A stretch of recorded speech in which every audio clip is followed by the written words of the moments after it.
And now Chapter 14, The Material World as the Great Forest of Enjoyment.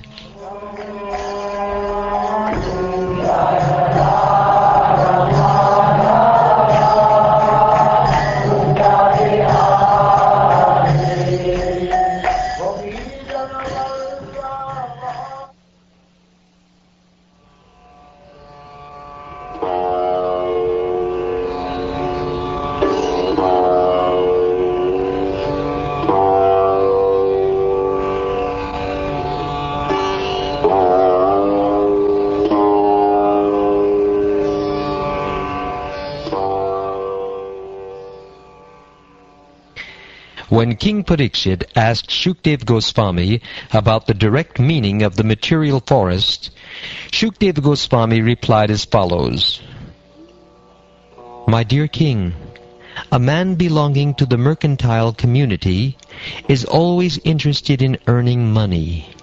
Sometimes he enters the forest to acquire some cheap commodities like wood and earth and sell them in the city at good prices. Similarly, the conditioned soul, being greedy, enters this material world for some material profit. Gradually, he enters the deepest part of the forest, not really knowing how to get out.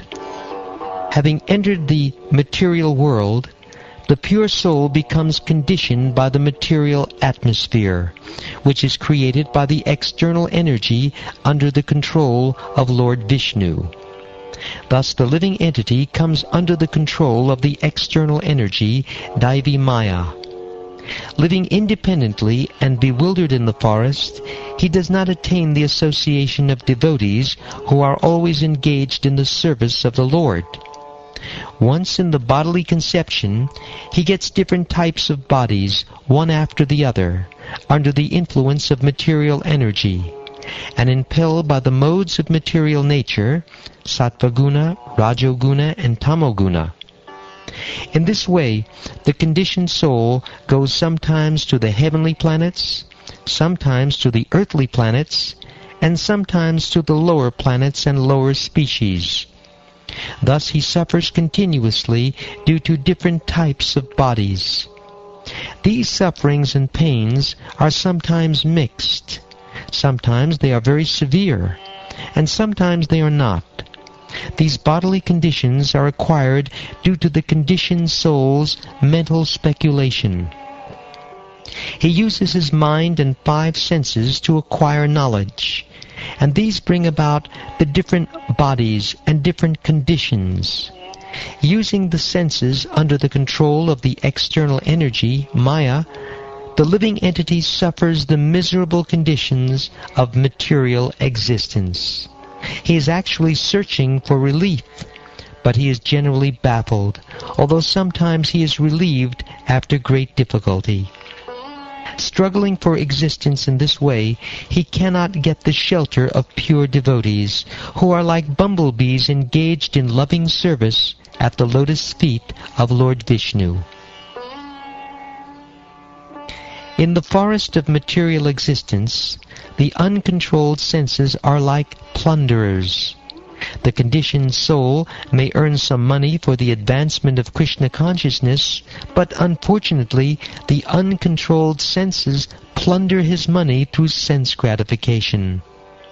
The senses are plunderers because they make one spend his money unnecessarily for seeing, smelling, tasting, touching, hearing, desiring, and willing. In this way, the conditioned soul is obliged to gratify his senses, and thus all his money is spent. This money is actually acquired for the execution of religious principles, but it is taken away by the plundering senses. My dear king, family members in this material world go under the names of wife and children, but actually they behave like tigers and jackals. A herdsman tries to protect his sheep to the best of his ability, but the tigers and foxes take them away by force. Similarly, although a miserly man wants to guard his money very carefully, his family members take away all his assets forcibly, even though he is very vigilant. Every year the plowman plows over his grain field, completely uprooting all weeds. Nonetheless, the seeds lie there and, not being completely burned, again come up with the plants sown in the field. Even after being plowed under, the weeds come up densely. Similarly, the Grihastha ashram, or family life, is a field of fruitive activity. Unless the desire to enjoy family life is completely burned out, it grows up again and again. Even though camphor may be removed from a pot, the pot nonetheless retains the aroma of the camphor. As long as the seeds of desire are not destroyed, fruitive activities are not destroyed.